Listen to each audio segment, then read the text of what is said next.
Garden Basics with Farmer Fred is brought to you by Smart Pots, the original lightweight, long-lasting fabric plant container. It's made in the USA. Visit smartpots.com/Fred for more information and a special discount. That's smartpots.com/Fred. Welcome to the Garden Basics with Farmer Fred podcast. If you're just a beginning gardener or you want good gardening information, well, you've come to the right spot.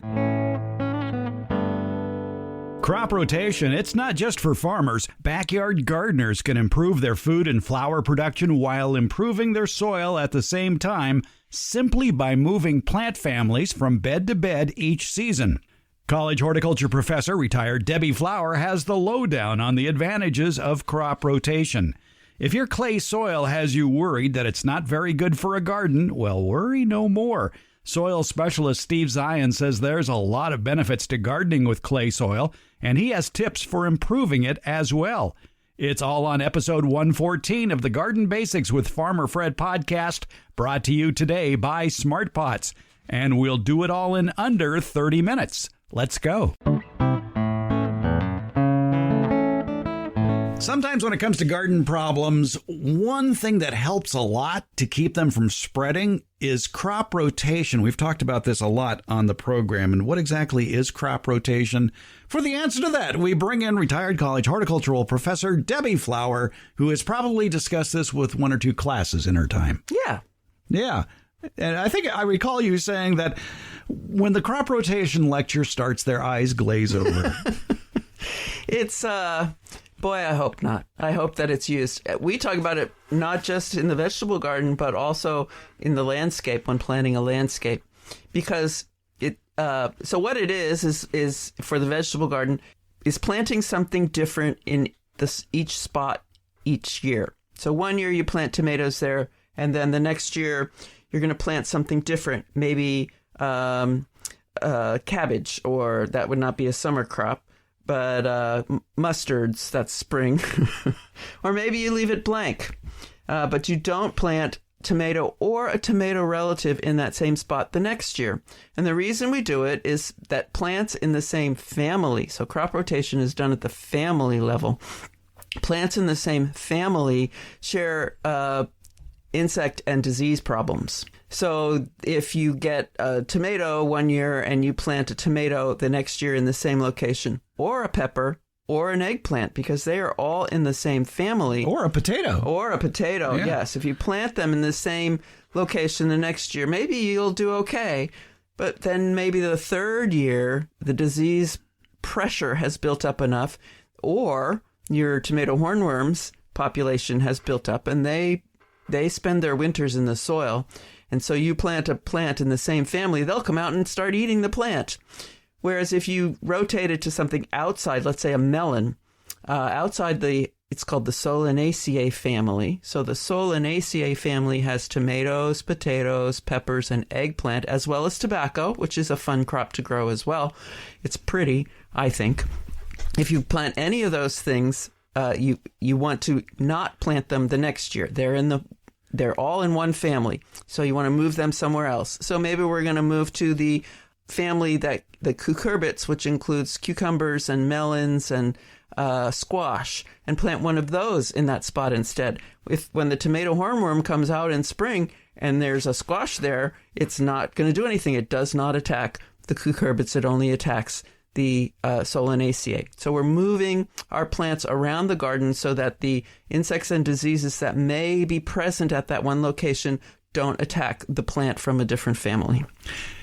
Probably, ideally, it's nice to have 6 distinct garden planting areas, because this makes the garden rotation plan, the crop rotation plan, a lot easier. We'll have a link to today's show at the Farmer Fred rant, and it'll be called the crop rotation plan for the home garden. So basically, let's say you have 6 beds in this perfect world you live in. One bed's going to be blank. But actually, blank isn't blank, because you could put a cover crop in there. You could put oak leaves on there. You could just put compost on there. You're basically giving that plant the season off to feed the soil. That bed. Yeah, that one bed. So bed one would be the sleeping bed, if you will. Then the next bed over would have your solanaceae, the tomatoes, the peppers, the eggplants, the potatoes. Bed 3, onions, garlic, beets, carrots. Which family is that? I think that's a cup. The alliums would be, that's their genus, not their family. Right. Yeah, the Amaryldaceae, I think is the term for that, for the chives, garlic, leeks, and onions. The fourth bed are the legume-fixing crops like peas and beans. Mm-hmm. Legume fixing meaning that they are able to collect nitrogen from the atmosphere and put it into their nodules on their roots, which are, if you leave those roots, they will release that nitrogen for the next crop. There's a little trick to that. When you talk about nitrogen-fixing crops, is you cannot allow those plants to flower, because then it's taking that nitrogen that it just stored and using it to produce flowers and seed. Right. So that's sad, but... Well, some of those don't... we don't want them to flower. Some of them we do. If we want to get the crop, we want to get the beans. Or peas. We've got to let them flower. Yeah. But then again, in that bed 4, you could plant something that works both as a cover crop and as something you could eat, like fava beans, for example, if you want to do a cover crop. So, yeah, in bed 5, you've got the you know what I mean. Cucurbits. Thank you. Yes, the cucumbers, muskmelons, pumpkins, squash, watermelons, which are, I would think, heavy nitrogen feeders. Yes, they are heavy nitrogen feeders. And then you've got a lot of the winter crops, the cool season crops in bed 6. You've got the cabbage, the lettuce, the spinach, the radishes, the turnips, the broccoli, Brussels sprouts, kale, cauliflower, mustard. And when that's done, that would become, I would think, the squash pumpkin bed, because they're not heavy nitrogen feeders, those cool season crops. Right. So that all sounds confusing, maybe. So go to Fred's crop rotation rant, and you'll see an image of a pie garden, a round garden, that's cut into 6 parts, and it suggests what crop to put in each of the 6 parts. Then the following year, you rotate that circle. What was bed 1 becomes bed 6. What was bed 2 becomes bed 1, etc. And the year after that, you rotate it again. We aren't all so blessed. I am not, to have that much garden space, 6 places, but I do pay attention to where my tomatoes are, in particular, my solanaceae crops, and where my squashes were, and I will move things around. Again, Fred has often talked about keeping records, and writing it down is a good thing to do. So this year I planted the tomatoes in this bed, and I planted the squash over here, and I planted the beans over here, and then I just can look at that next year and do a rotation. If I can avoid planting the same thing in the same spot for the next year, that's great. If I can do it a third year, that's even better. And then sometimes I actually revert to pots. If I've run out of space, I grew a lot of one thing, let's say tomatoes one year, or I had tomatoes, eggplants, and peppers all over the place, then I will revert to pots and put some stuff in pots. The tomatoes, the eggplants, the peppers, large pots, nice container media, regular irrigation, and they'll do well. But that gets them out of the ground for 1 year and allows any of those pests that are in the ground there to die off because they don't have their food supply. I would think being thrifty with potting soil might work against you if you're planting tomatoes over and over in pots. So I would imagine you'd want to use fresh soil every time. Either fresh soil or soil that came out of a pot and sat for a while, a pot of something else, and sat for a while. Would that kill off those disease-causing organisms like verticillium? Well, the fungus and bacteria are difficult to kill off. You'd have to solarize them or steam treat the media. Can you do that in the oven? You can, but it stinks, and it's a slow process. What I noticed, one thing about the crop rotation garden, if you will, that if you imagine your garden as a pizza pie, that directly opposite in the 6 slices of garden pizza, the 12 o'clock and 6 o'clock positions are both heavy nitrogen feeders. The tomato, pepper, okra, potato, eggplant at 12 o'clock, and then squash, pumpkins, melons, cucumbers, corn at 6 o'clock. And if you're rotating it clockwise, replacing the tomatoes, peppers, etc., would be the cover crop or the composted slice. Replacing the corn, cucumbers, squash, and melons are peas and beans, which is a nitrogen-fixing crop. Yes, and even though they do need to flower and they do use some of that nitrogen they fix, there typically is some nitrogen in their roots left over at the end of the crop. And so if you leave their roots, then you've got nitrogen for the other plants to feed off of. Yeah, so you're basically surrounding the heavy feeders with lighter feeders or replenishers, if you will. So if you go to the crop rotation plan for the home garden at the Farmer Fred Rant, it makes it much easier to understand than trying to figure this out in a podcast. But there are reasons why each triangle on that has a certain plant in it. Right, exactly. Yeah, you can't, unfortunately, mix up your plants without spreading the disease to every... By the way, that brings up another good point, too, is... When you go out to the garden, you've got your trowel and you're digging in every bed. Well, if you happen to be digging in a bed where you know you have a disease issue like verticillium or fusarium, don't forget to clean off that tool before you go to the next bed. Yeah, they exist in the soil, and hopefully you don't have them. If you do, then you have to pay attention and use verticillium or fusarium resistant plants or grow them so that disease doesn't take over. But you can move it from place to place if you use a dirty tool and in a new place.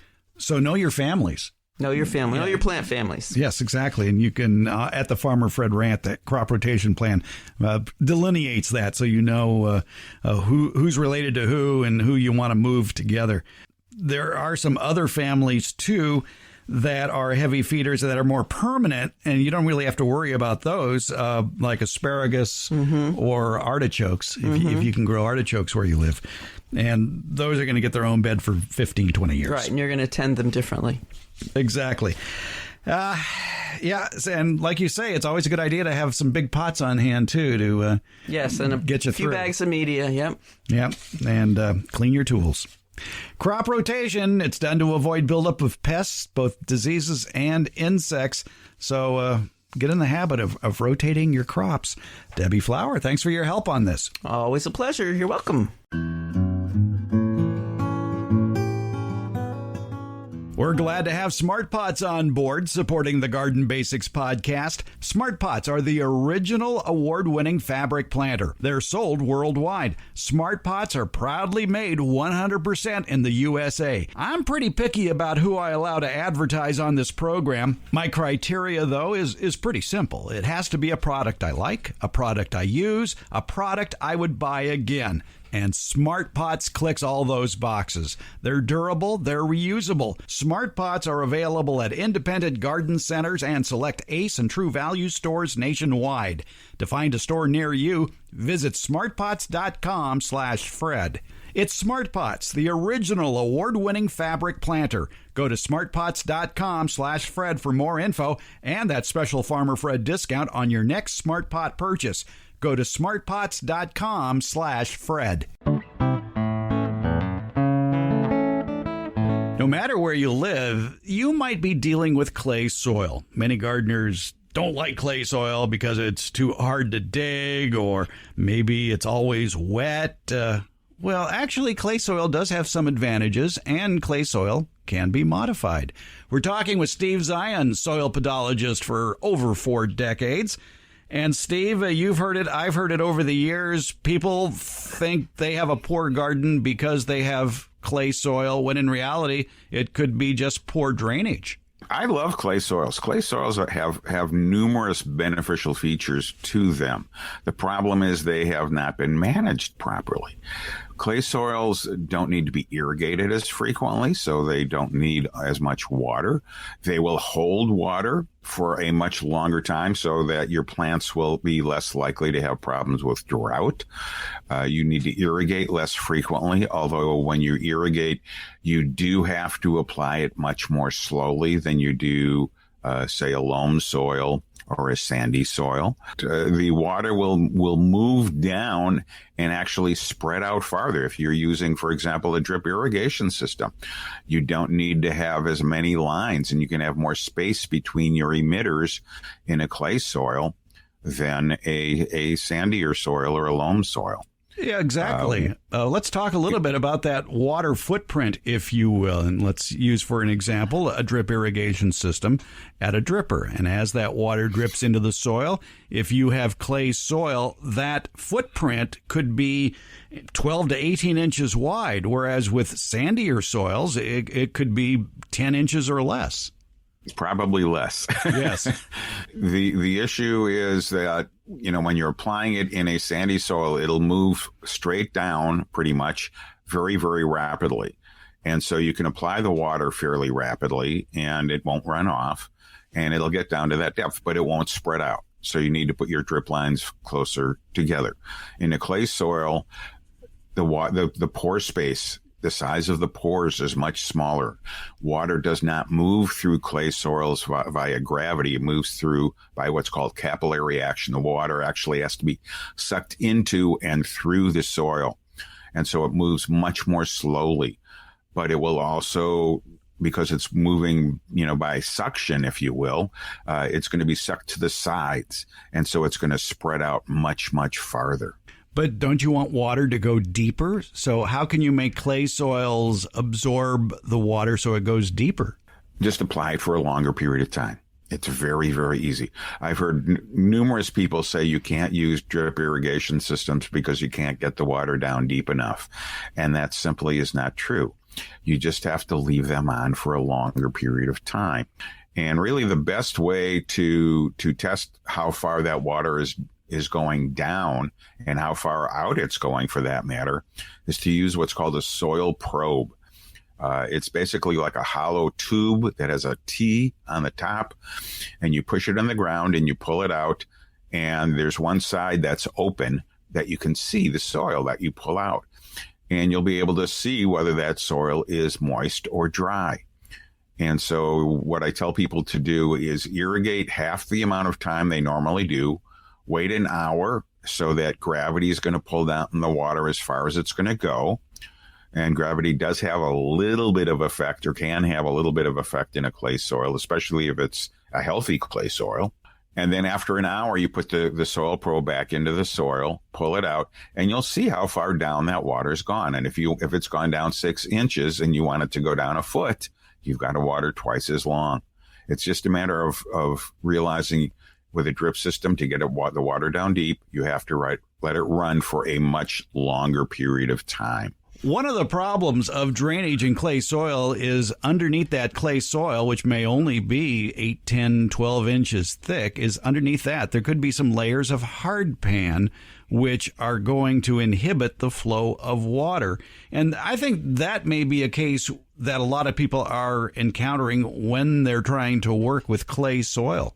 Yeah, that can be a real problem. If the clay hardpan is, relatively shallow, where you can get a drill basically and drill through it. A lot of times you can go to your cooperative extension office or your agricultural commissioner's office and ask for a soil map.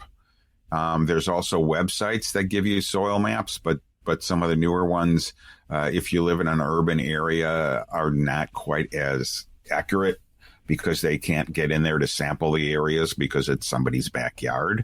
But they will, in many cases, give you an indication of the depth of the hardpan, if you have one, and how thick it is. And if you can get a drill bit to go down, and if it's not very thick, in many cases it's not, you can just basically drill through it. And then you want to take a mixture of sand and organic matter, compost, and fill that hole with the sand and good quality compost or earthworm castings. That will help to get that stuff to drain better.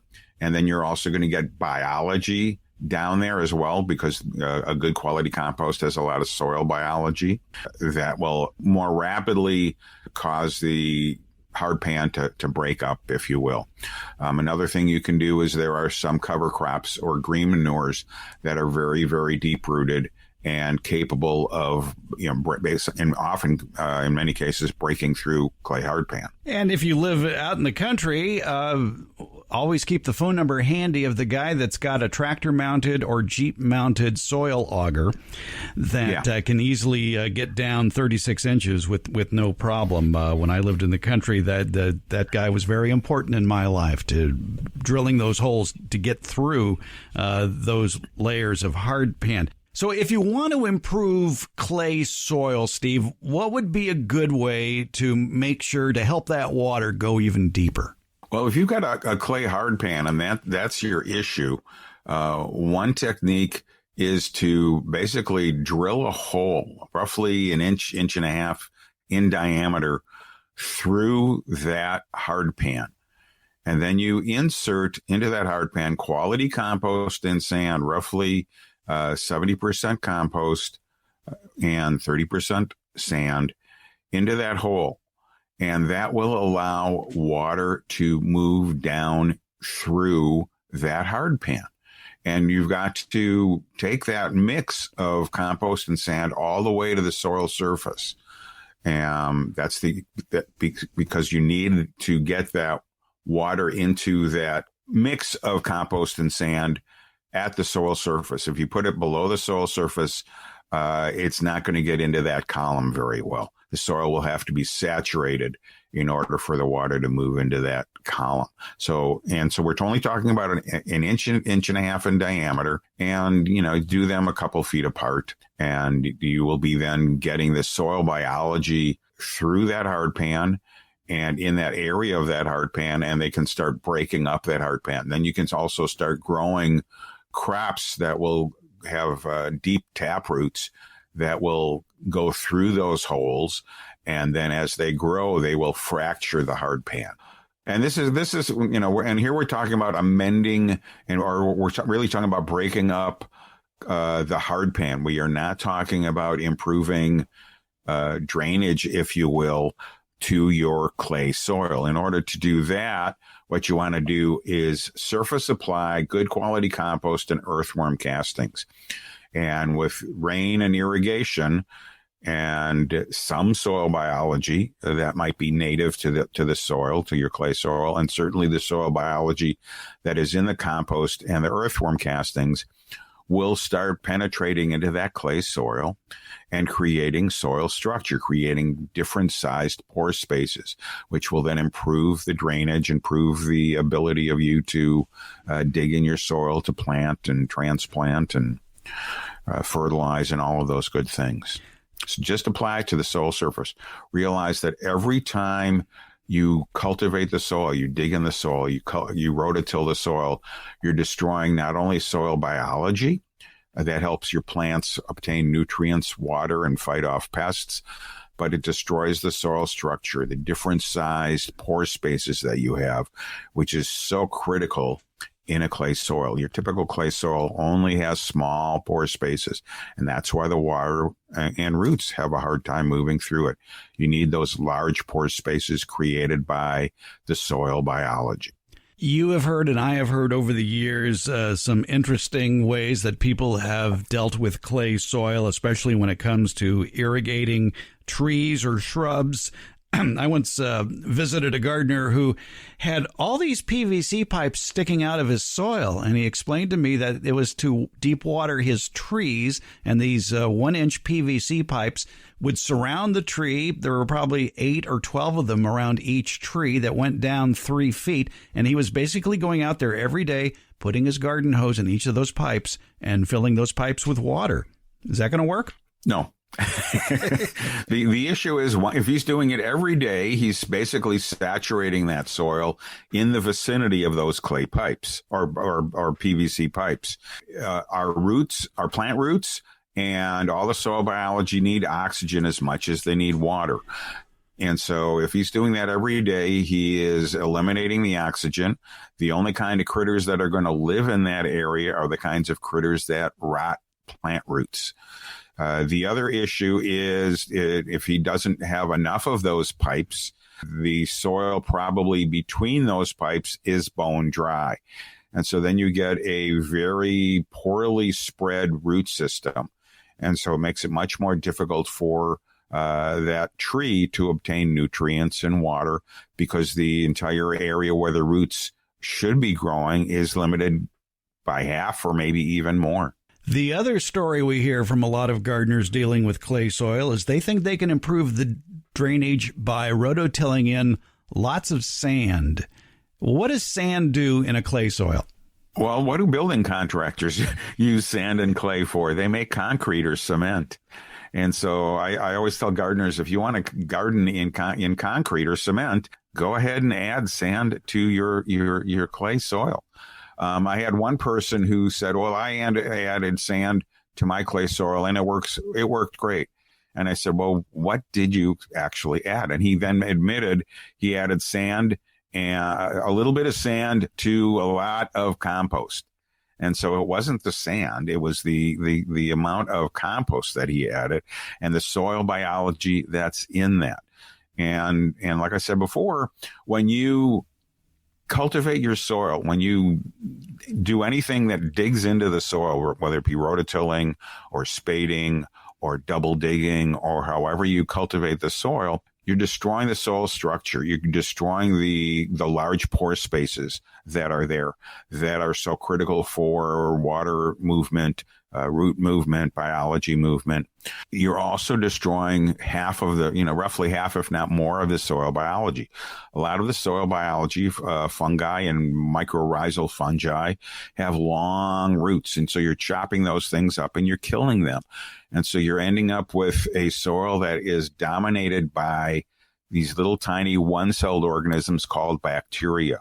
And when you get a soil dominated by bacteria, instead of having a roughly 50-50 ratio of bacteria to fungi, if you've got a bacterial dominated soil, the kinds of plants that like to grow there are weeds. Weeds love bacterial dominated soils. So if you want to grow a lot of weeds in your garden, till it up. If you want to destroy the soil structure, end up compacting your soil, making it that much harder, till the soil. If you want to improve the quality of your clay soil, start adding compost and worm castings to the soil surface. Clay soil, it can be your friend if you learn to work with it right. Steve Zien has provided us with a lot of tips to do that. I'll throw in one of my own tips. If you have clay soil, get a spading fork. It's much easier to dig with a spading fork than it is with a shovel into clay soil. Thank you. Or a broad fork. A broad fork. Yes. How broad is a broad fork? My guess is about 3 feet long and about an inch wide, and it has tines just along that one row. And the tines are fairly long, and you basically just shove it into the ground, and it has long handles. And you just basically, you put your foot on the crossbar, and you grab those long handles, and you move forward and back, and you're just basically trying to fracture that clay soil.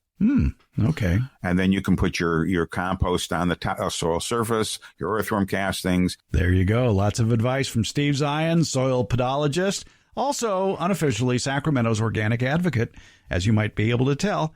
And we've got some good advice there on working with clay soil. Steve Zien, thanks so much for your help. It's been fun as always, Fred. Garden Basics comes out every Tuesday and Friday and is brought to you by Smart Pots. It's available just about anywhere, and that includes Apple Podcasts, iHeartRadio, Spotify, Stitcher, and Google Podcasts. And for Northern California gardeners, it's the Green Acres Garden Podcast with Farmer Fred. It's available also wherever you get your podcasts. Thank you for listening, subscribing, and leaving comments. And thanks for listening.